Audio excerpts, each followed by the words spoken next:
332 a.C. La isla fortaleza de Tiro, considerada inexpugnable, es atacada.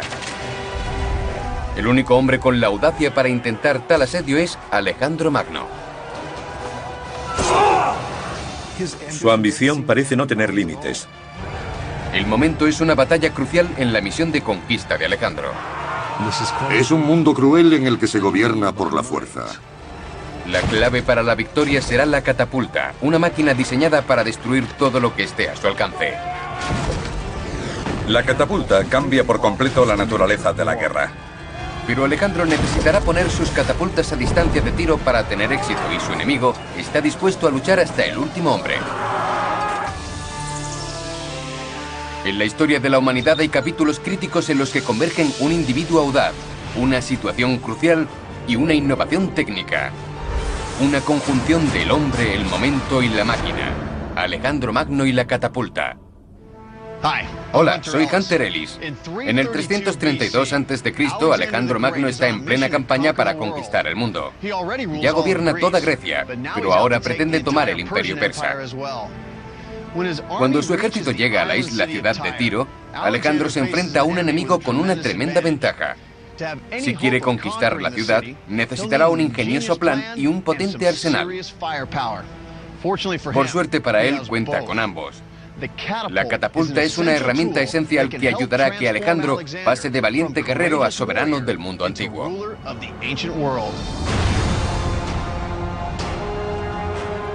En Tiro, debe apoderarse de un enclave amurallado a 500 metros de la costa, protegido por una flota y un fiero ejército. Para Alejandro es una batalla crítica en su conquista del mundo antiguo.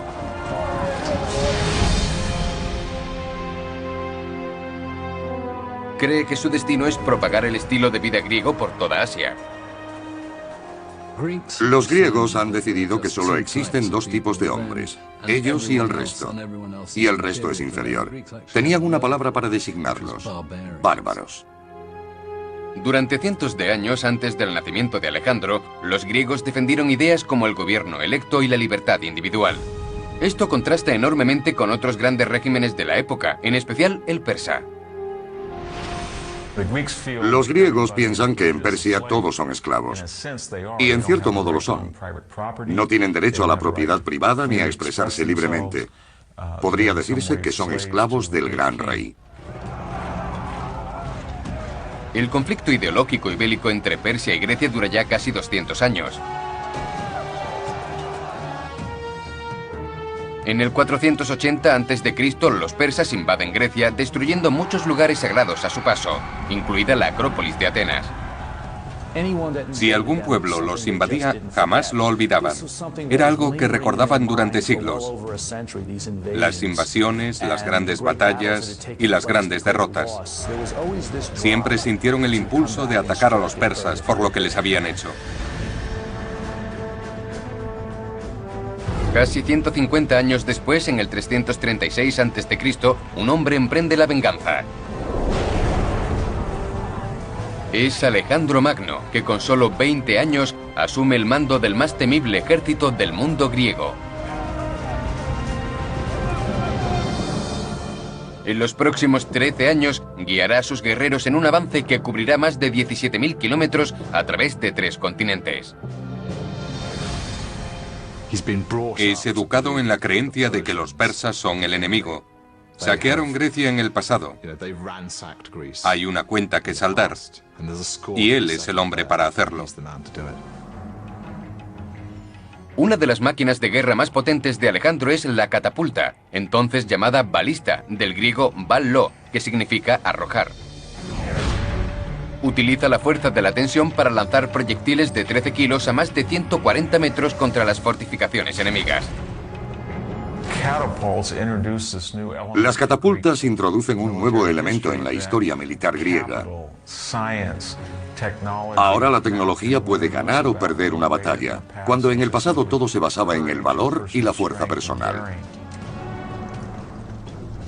Pero Alejandro ve un potencial incluso mayor en la balista y obliga a sus ingenieros a mejorar su tecnología. La mayoría de los líderes se contentan con utilizar arcos, flechas y lanzas. Pero Alejandro comprende lo que los ingenieros pueden hacer y explota esa capacidad en sus conquistas. Sus ingenieros idean una forma nueva y más potente de disparar piedras y flechas, perfeccionando el uso de la torsión. Con la catapulta de torsión se lanzan piedras más grandes a mayor velocidad, causando más daño, y se emplea para derribar fortificaciones. Para demostrar la diferencia entre tensión y torsión, tenemos una maqueta de la catapulta de Alejandro. La tensión es como un tirachinas. Se tira del elástico donde se almacena la energía y se suelta.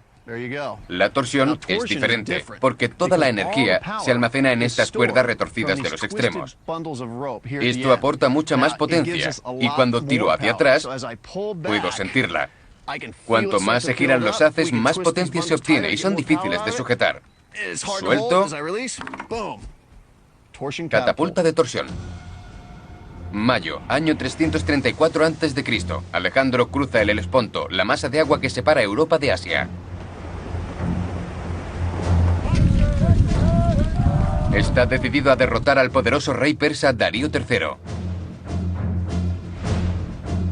En noviembre del año siguiente, Darío lleva su ejército hasta la ciudad costera de Isos para detener el avance del macedonio.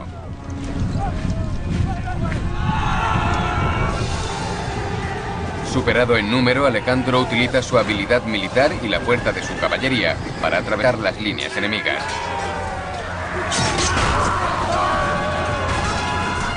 Rodeado y con sus generales muertos en combate, Darío es presa del pánico y huye. Pero en vez de perseguirlo y derrotar a su ejército, Alejandro se dirige al sur, hacia Egipto, para asegurar su flanco. Es absolutamente clave. Está en el borde oeste del Imperio Persa.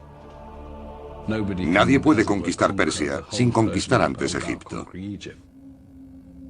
Alejandro sabe que para la derrota total de Darío y su imperio, debe destruir su poderosa flota. Su estrategia llevará a su ejército por la costa mediterránea para tomar las principales bases navales persas, en la actual Turquía y Oriente Próximo. Prácticamente ha disuelto su propia flota y decide conquistar las bases navales persas por tierra. Alejandro no encuentra resistencia en su avance. Con facilidad se hace con el control de las ciudades costeras fenicias aliadas de los persas. Aradus, Biblos, Sidón, todas ellas le dan la bienvenida y se ponen de su lado, abandonando a los persas.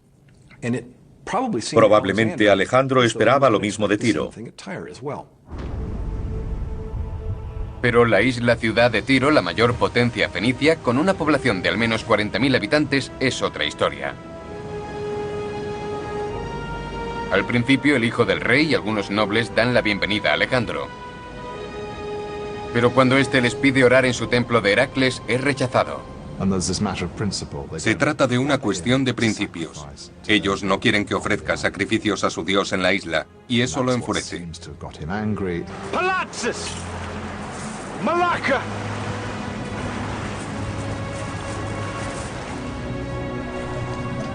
Alejandro decide tomar la ciudad por la fuerza. Pero antes de hacerlo, da a los tirios una última oportunidad de cooperar. Envía a la ciudad mensajeros desarmados que les ofrecen la oportunidad de rendirse.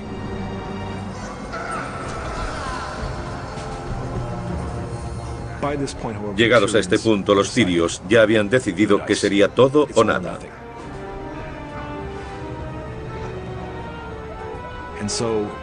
Como respuesta a Alejandro, suben a los dos enviados a las murallas para que estén a la vista de los macedonios y sus aliados fenicios. Les cortan el cuello y los arrojan al vacío.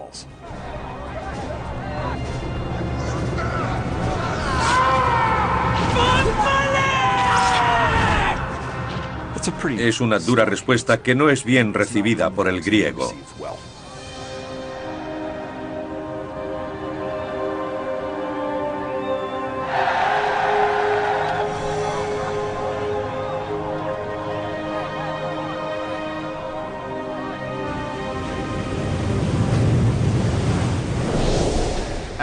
Alejandro tiene la intención de tomar Tiro como sea, y ese insulto lo impulsa aún más. Sabe que no puede dejar sin conquistar la ciudad más poderosa del reino fenicio, y decide que Tiro será un ejemplo para todos aquellos que se resistan. Debe ser destruida. Pero Alejandro tiene un problema. No hay forma de acercar a la isla sus máquinas de guerra, catapultas, arietes y torres de asedio. Los tirios se sienten muy confiados, ya que nadie había conseguido conquistarlos hasta el momento. La isla se encuentra a unos 500 metros de la costa, separada por un profundo canal. En la isla tienen un manantial de agua dulce y abundante abastecimiento de comida, y los soldados tirios están tan preparados y son tan valientes como las tropas macedonias de Alejandro.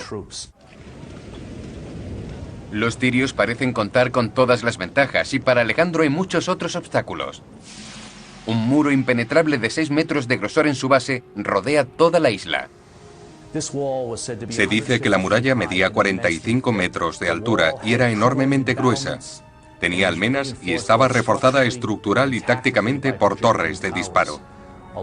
A lo largo de todo el muro, las torres tenían la capacidad de albergar catapultas. Así que debieron sentirse sobrecogidos al observar todo eso desde la costa. Alejandro no tiene flota para alcanzar Tiro y se enfrenta a un formidable enemigo con más de 10.000 guerreros. Esta podría ser su batalla más sangrienta.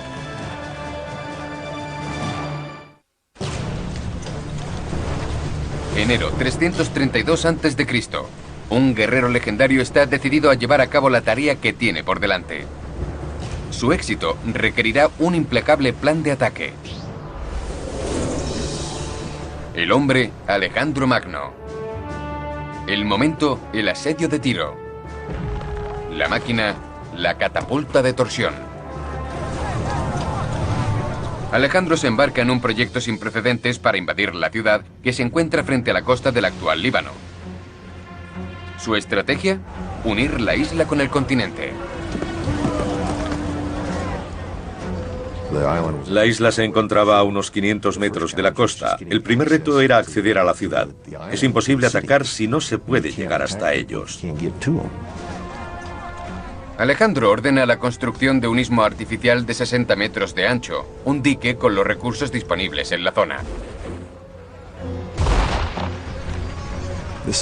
Es algo que no se había hecho nunca. Pero él cuenta con los suficientes ingenieros como para estar seguro de poder lograrlo. Lo que hace es utilizar los recursos de la zona en la que se encuentra. Derriba la ciudad de tierra firme, la vieja Tiro, que así se llamaba, y usa los escombros.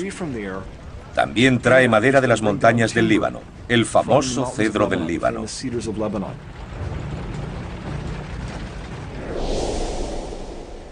El plan de Alejandro para derrotar a Tiro parece un reto inalcanzable, especialmente en el siglo IV a.C. Pero no hay que extrañarse de la determinación y confianza dada su trayectoria y su ambición.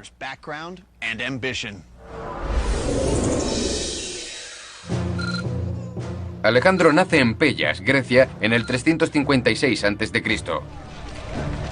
Su padre, Filipo II de Macedonia, es un guerrero visionario que recluta y entrena un cuerpo de soldados profesionales que forman el núcleo de su poder militar. Su ejército está diseñado para el sometimiento de pueblos enteros, la matanza de miles de personas o la ocupación de grandes territorios. El objetivo de Filipo es atacar al imperio persa y a su nuevo rey, Darío III. Se trata de un plan osado, teniendo en cuenta que el reino de Darío es 10 veces más grande que el de Filipo. La madre de Alejandro es Olimpia, una princesa del vecino Épiro. Está considerada una mística y cuando nació Alejandro, muchos creyeron que había sido engendrado por el dios Zeus. A medida que crece, el joven combina el misticismo de su madre con la belicosidad de su padre. Sentía que había nacido para hacer grandes cosas y tenía todas las cualidades necesarias: carácter, carisma y previsión, además de un valor extremo. A medida que el imperio de su padre crece hasta abarcar más de 50.000 kilómetros cuadrados, Alejandro prevé una extensión mucho mayor de su propio poder. Filipo quería invadir Persia hasta llegar a Babilonia e integrarla en su imperio. Alejandro pensaba que podía superarlo con algo más global. Para cultivar la mente y el espíritu de Alejandro, Filipo llama a su viejo amigo de la niñez, Aristóteles, para que le enseñe ciencia, filosofía y matemáticas. Los 2 años de lecciones causan profundo impacto en Alejandro. En su campaña contra el imperio persa, guarda bajo la almohada junto a su daga el ejemplar de Aristóteles de la Ilíada. Alejandro se convertirá en una especie de rey filósofo que tiene ideas bastante grandiosas sobre cómo ser monarca. La ambición de Alejandro es algo que su padre utiliza en provecho propio. Durante la conquista de las ciudades-estado de Grecia en el 338 a.C., pone a su hijo al frente de las tropas en los combates. Con 18 años, Alejandro manda a hombres con el doble de edad y de experiencia. Aún así, se comporta como un verdadero héroe. Gran parte de los primeros éxitos de Alejandro se deben a las avanzadas tácticas de guerra de su padre. Filipo revoluciona la tradicional formación de batalla griega conocida como falange, una columna de infantería pesada. Él decide eliminar parte de la pesada armadura y sustituir sus lanzas de 2,5 metros por unas picas llamadas sarisas de casi 5 metros. Eso significa que no solo pueden alcanzar las 3 primeras filas enemigas, sino también la cuarta y la quinta. Ello supone casi un 40% más de potencia letal. La apretada falange forma un denso muro de escudos y lanzas. En su lento avance es capaz de atravesar casi cualquier resistencia. Tienen un centro duro como una piedra, que sería la falange, y caballería en los flancos para el ataque. Era una táctica sin precedentes en la época.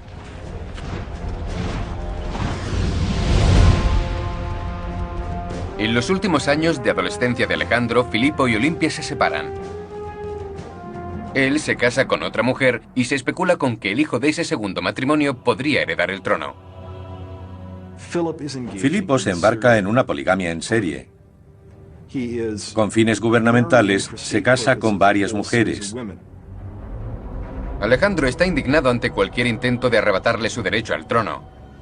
Él y Filipo mantienen una fuerte discusión y es obligado a abandonar Épiro con su madre. A partir de ese momento, surge la necesidad de un periodo de enfriamiento. Alejandro y Filipo tuvieron un serio enfrentamiento en el último año de vida del padre.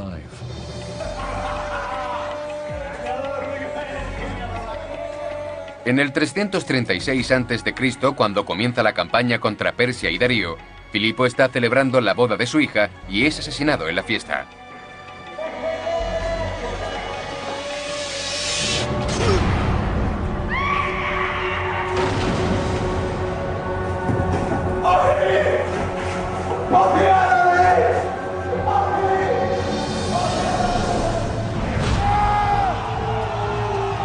Rápidamente Alejandro se hace cargo del reino. El hijo consolida su poder matando a una serie de personas, príncipes rivales y pretendientes al trono, mucho más cercanos a Filipo que él. Con tan solo 20 años, Alejandro está decidido a lograr aquello con lo que Filipo solo había soñado, derrotar al imperio persa. Pero primero debía consolidarse como nuevo líder del reino de su padre. En el 335 a.C. aplasta rebeliones en varias zonas de Grecia, sobre todo en la ciudad de Tebas. Alejandro toma la ciudad y la arrasa. Eso conmociona a todo el mundo heleno. Tebas es una de las más grandes y prestigiosas ciudades-estado y ahora está en ruinas. 6.000 tebanos son masacrados en un día. Esta despiadada acción demuestra la ventaja psicológica de Alejandro sobre sus enemigos. Era capaz de cualquier cosa. Era impulsivo, lo que causaba cierta sensación entre sus enemigos de que era imposible predecir sus movimientos. Bajo su mando y temido por todos, tiene un ejército de los soldados mejor adiestrados del mundo. Con 30.000 hombres, su fuerza no tiene igual. A Alejandro no le preocupaba lo que pudiera hacerle el enemigo, sino lo que iba a hacerle él. Eso es un modo de pensar muy diferente. Estimula a sus soldados con su confianza y capacidad y con la camaradería que comparte con ellos. Querían a Alejandro, lo seguían y hacían cuanto les ordenaba, pero nunca les pidió nada que no hiciera él mismo. En los 2 años siguientes, desde el 334 al 332 a.C., Alejandro dirige a su ejército a través de la actual Turquía y sale victorioso de todas las batallas.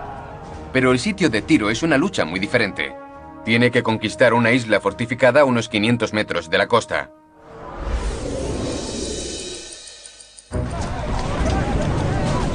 A finales de enero del 332 a.C., pocas semanas después de llegar a Tiro, Alejandro inicia la construcción de un istmo para unir la isla con el continente. La realización del muelle será un proyecto inmenso y complejo. El proceso de construcción implicaba idear un modo de contener la tierra vertida para que no se extendiera por el fondo marino. Los ingenieros de Alejandro dieron con una solución extraordinaria para reforzar ambos lados de la escollera. Se clavan en el lecho marino 2 filas de estacas para crear una barrera sólida que contenga las toneladas de tierra y árboles. Debía ser una superficie bastante plana, para que las máquinas de guerra pudieran avanzar por ella. Por ese motivo crearon una estructura de piedra y madera. A medida que la construcción se encuentra con las corrientes mediterráneas, el avance se ralentiza. A medida que se acercan a Tiro, hay más profundidad y las corrientes son más fuertes. Están a mayor distancia de sus recursos de avituallamiento y bajo el ataque constante desde la ciudad. Para proteger a sus trabajadores de los arqueros y catapultas, Alejandro construye una torre defensiva a cada lado del dique. Desde allí, sus arqueros disparan a las naves tirias. A pesar de las dificultades, 2 meses después, el istmo se acerca significativamente a Tiro. Ahora la amenaza del ejército de Alejandro se convierte en verdadera preocupación. Su flota entra en acción, lanzando una serie de asoladores ataques contra los equipos de construcción. Alejandro no contaba con barcos para protegerse de los tirios, y estos podían desembarcar y asaltar a sus trabajadores, que traían madera de las montañas del Líbano. Para atacar a los trabajadores, los tirios construyeron un ingenioso barco de proa alargada que llegaba al muelle. Enviaron un barco lleno de calderos con líquido en ebullición, azufre y fuego. Cuando el barco se estrelló contra la escollera, el líquido combustible se extendió por todas partes, destruyendo la obra. Las llamas lo queman casi todo. El istmo, las máquinas de guerra y las torres. Y los restos son barridos por las fuertes corrientes mediterráneas. El ataque destruye meses de trabajo y podría desbaratar el plan de Alejandro.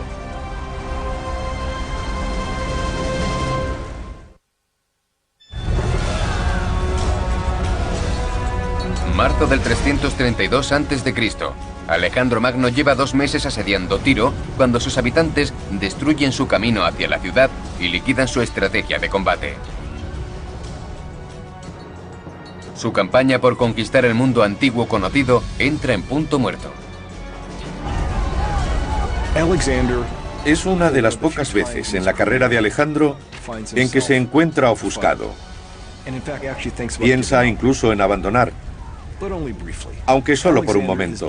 Él no es de los que se rinden. Es el tipo de persona que cuando se enfrenta a un reto, aunque parezca haber fracasado, sigue intentándolo. Alejandro decide reconstruir el muelle. Esta vez lo hace en ángulo, para protegerlo de las fuertes corrientes mediterráneas. Además, se da cuenta de que debe utilizar los barcos de las ciudades fenicias costeras que ya ha conquistado para proteger a sus trabajadores. Es entonces cuando a Alejandro se le ocurre una gran innovación táctica. Decide cargar su artillería en barcazas. Alejandro quiere equipar los barcos con armas diseñadas para acabar con las naves atacantes tirias y otras defensas. Su arma más revolucionaria es la catapulta de torsión, un artefacto letal que permite a los ejércitos de Alejandro luchar a distancia.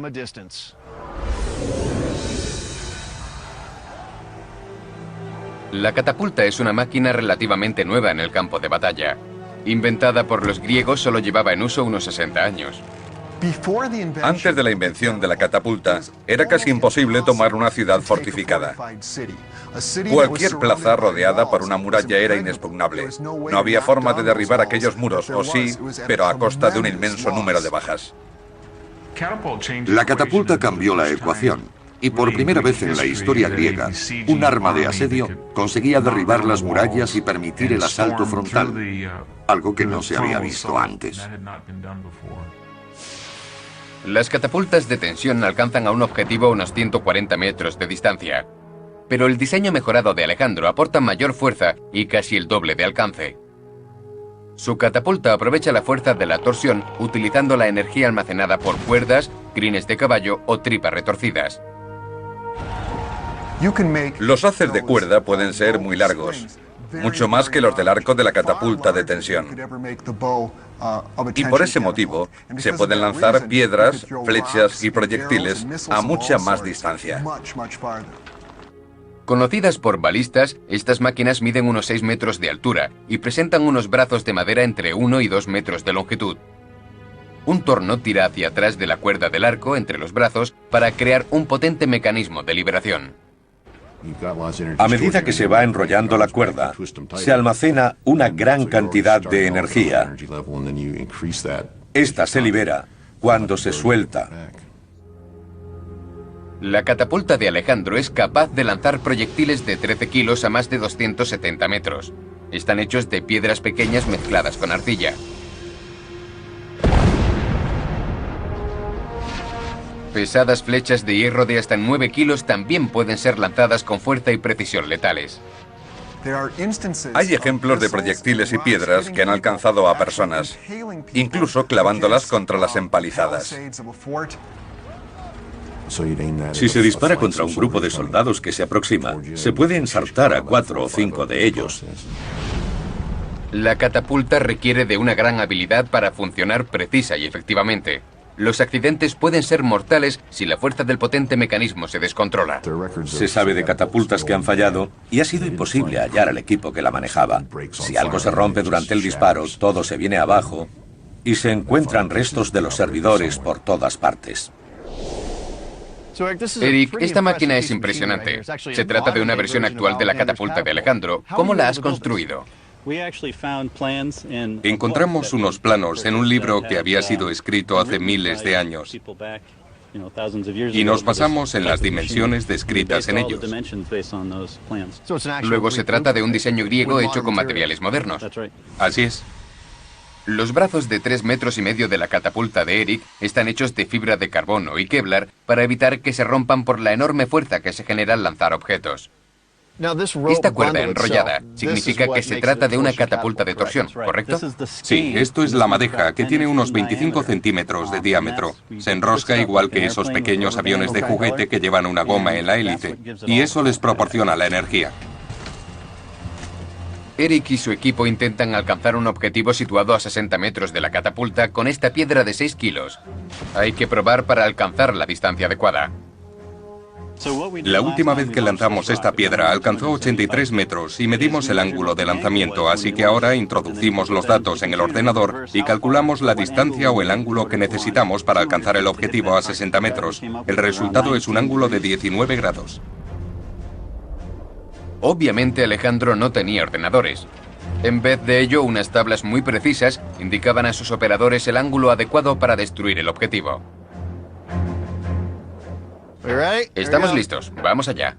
3, 2, 1.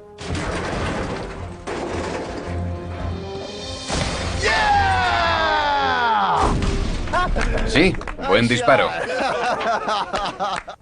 Un resultado muy espectacular. ¿Habéis hecho pruebas antes? Es la primera vez que disparamos con esta máquina y los resultados son impresionantes. Sí, ha causado un daño considerable al muro que hemos colocado a 60 metros con una piedra de 6 kilos. Si hubieran sido tropas, no habrían llegado tan lejos con una lanza. Las habríamos superado. Habría sido bastante preciso. Sí, ha dado justo en medio haciéndolo pedazos. Es una gran fuerza para un arma que fue diseñada hace 2000 años. En cuanto Alejandro logra montar las catapultas en sus barcos, empieza a atacar las murallas de Tiro.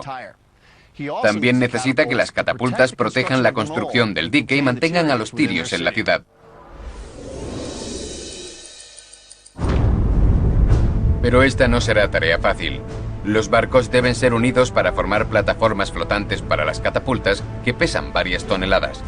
Las máquinas son grandes y potentes y pueden lanzar piedras lo bastante pesadas para derribar las almenas.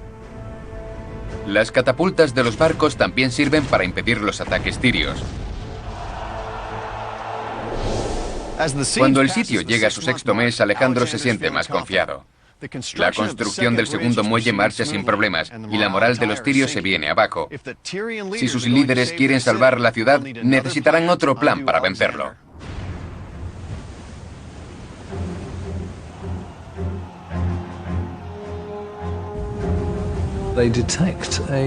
Descubren un patrón en los movimientos de Alejandro que, después de todo, no es poco común. Tiende a dormir a mediodía y los soldados tienen un momento de poca actividad. Durante uno de esos descansos, 13 buques sirios zarpan en secreto del puerto Sidonio al norte de la isla. Probablemente fue un acto desesperado. Tenían que hacer algo y lo único que no habían intentado todavía era un combate naval. Los barcos tirios transportan a cientos de soldados y multitud de armas. Si su sincronización es correcta, pueden destruir gran parte de la flota de Alejandro y poner fin al asedio.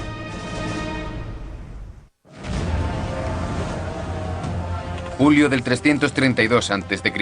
Tras 6 meses defendiendo su ciudad contra el poderoso ejército de Alejandro Magno, los tirios lanzan una ofensiva. Emprenden un ataque sorpresa con 13 de sus mejores barcos de guerra con la esperanza de poner fin al sitio de Tiro. Escogen un momento concreto para atacar. Parten al mediodía, cuando la mayor parte de la flota está en tierra cargando provisiones. Saben que Alejandro se encuentra en su puesto de mando, situado en la zona sur. Así que parten con sus mejores barcos y soldados y atacan por sorpresa. Por suerte para Alejandro, no está durmiendo su siesta habitual y ve el ataque. Tiene que actuar rápidamente si quiere evitar que gran parte de su flota sea destruida. Alejandro iza la bandera de combate en su buque insignia y rápidamente envía sus barcos desde el extremo sur de la isla para interceptar a los tirios.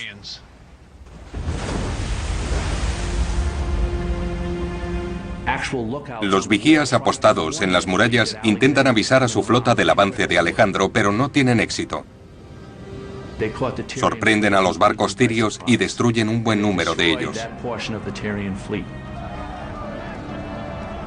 Tras esta victoria clave, Alejandro gana ventaja sobre la ciudad.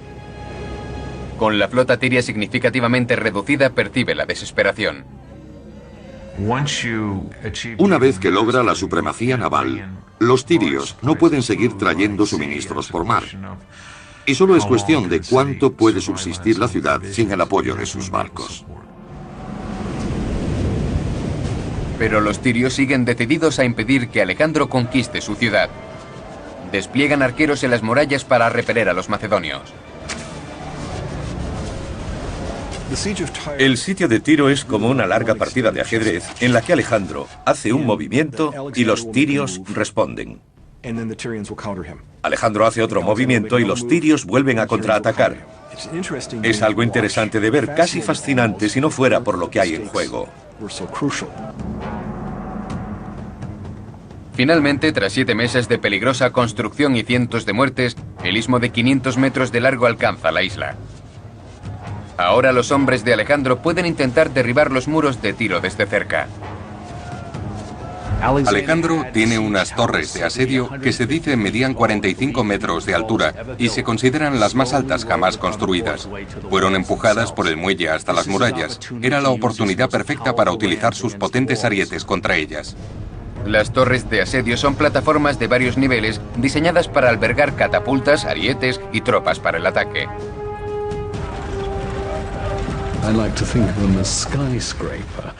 Me gusta pensar en ellas como en rascacielos de asedio. Desde ellos se disparan piedras y flechas con las nuevas catapultas de torsión. El daño no lo causa el vuelo, sino la detención, cuando toda la energía acumulada es transferida al muro de piedra de la fortaleza. El proyectil se detiene y rompe la pared por el lado opuesto.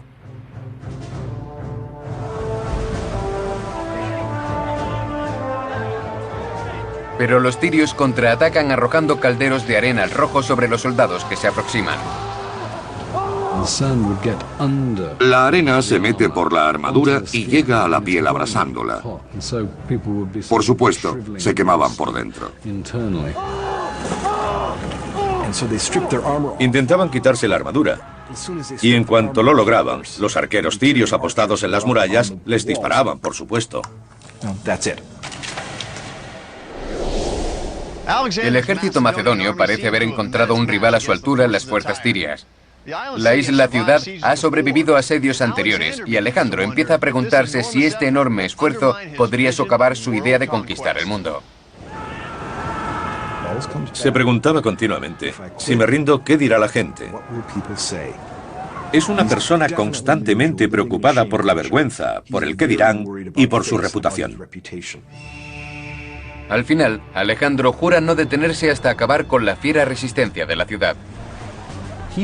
Se da cuenta de que no puede concentrar su ataque en una zona, ya que eso da a su enemigo la capacidad de reforzarla y defenderla. Así que decide lanzar una serie de ataques de distracción para dividir a las defensas del enemigo. Para montar ese masivo ataque anfibio, Alejandro debe coordinar a una fuerza de 10.000 soldados. Se trata de un plan de ataque cuidadosamente preparado. Durante un par de días antes, Alejandro permite descansar a sus hombres, ya que quiere que estén listos.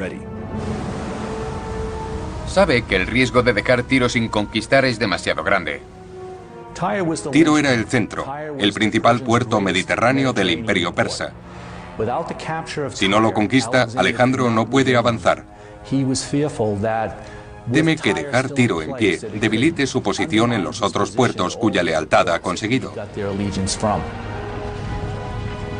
Además, los diezmados ejércitos del Imperio Persa de Darío empiezan a reconstruirse.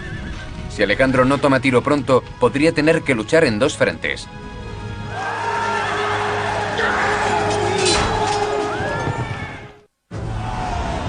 Agosto del 332 a.C.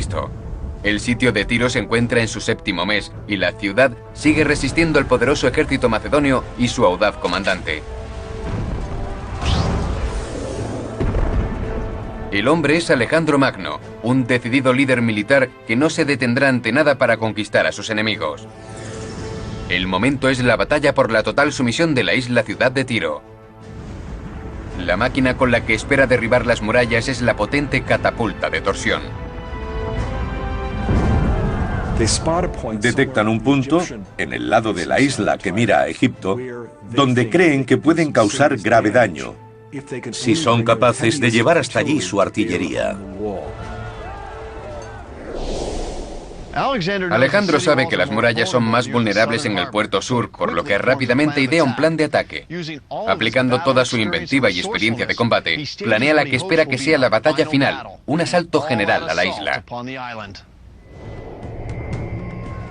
A primera hora de una mañana de agosto del 332 a.C. comienza el ataque.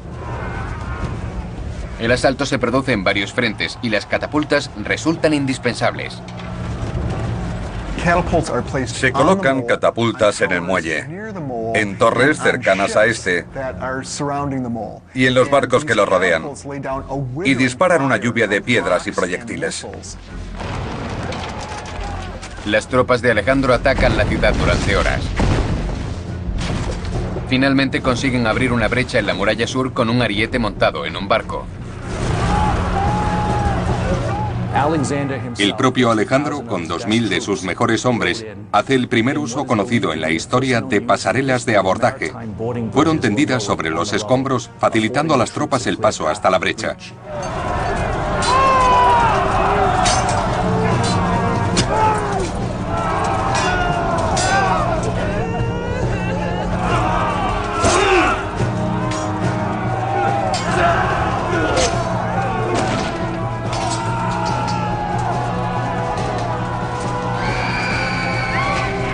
Los tirios se retiran a su último bastión en el templo de Agenor.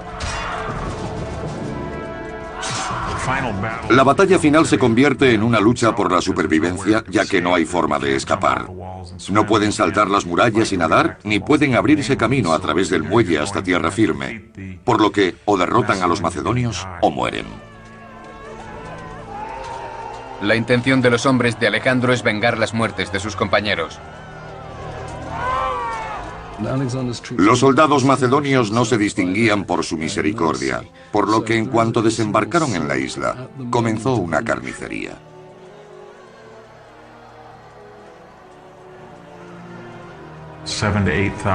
Entre 7 y 8.000 combatientes lucharon contra Alejandro, y prácticamente todos fueron muertos o capturados. La población de la ciudad, que debía estar entre 25.000 y 35.000 habitantes, terminó aniquilada o esclavizada.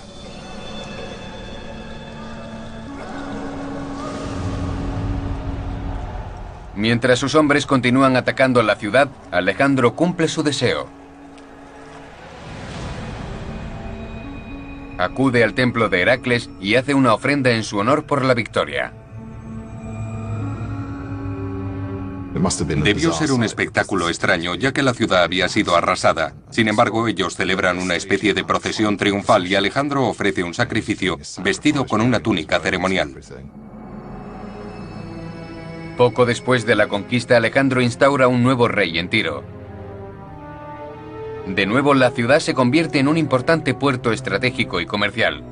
Pero con el paso de los años, aún se conserva un recordatorio de la gran batalla. El muelle sigue allí. Ha cambiado las corrientes en torno a la ciudad de Tiro. Crearon un elemento que permanece y ha alterado el paisaje. Todo a base de fuerza bruta. Alejandro Magno continúa con la invasión de Egipto y la destrucción del Imperio Persa. Su viaje dura 10 años y abarca más de 17.000 kilómetros, conquistando territorios tan lejanos como la India. Cuando se encuentra en la mitad de su veintena, ha creado el mayor imperio del mundo y se está quedando sin territorios que conquistar. Lo único que le detiene es el hecho de que sus tropas no quieren ir más allá. Están hartos de la situación. Pero él siempre quiere seguir adelante, quiere ser el rey del universo. Tras un angustioso camino de regreso desde la India, Alejandro empieza a planificar su siguiente campaña desde su nueva capital imperial, Babilonia. Allí sufre una repentina fiebre. Parecía invencible y allí estaba, muriéndose. Sus hombres, acostumbrados a abrirse camino luchando, rompían a llorar al verlo. Mientras que él no podía hacer otra cosa que yacer en la cama, quizás elevar un dedo y mirar con reconocimiento, para acabar muriendo lentamente. Alejandro tiene 32 años. Las estrategias de combate que desarrolló hace más de 2.300 años aún se siguen enseñando. Incluso sus armas influencian a las nuevas generaciones de guerreros. La catapulta ha sido la más peligrosa, cara e importante máquina de guerra. Muy pocos jefes militares eran capaces de acometer una campaña victoriosa sin el uso de esta antigua artillería. Pocos hombres han dejado una huella tan duradera en la historia como la de Alejandro Magno. Su legado es inmenso. La influencia helenística está presente en todos los lugares que ocupó. Es una leyenda y no solo en la tradición europea, también en la indoeuropea, en los territorios que conquistó e incluso más allá. Cuando Alejandro usa su catapulta para derribar los muros de Tiro, se da la unión de una mente militar y un arma devastadora. Esta convergencia revoluciona el uso de la artillería y obliga a las ciudades amuralladas a cambiar radicalmente sus sistemas de defensa. El poder del hombre y la máquina para cambiar el panorama de la historia es una fuerza que seguiremos examinando en El hombre, el momento y la máquina.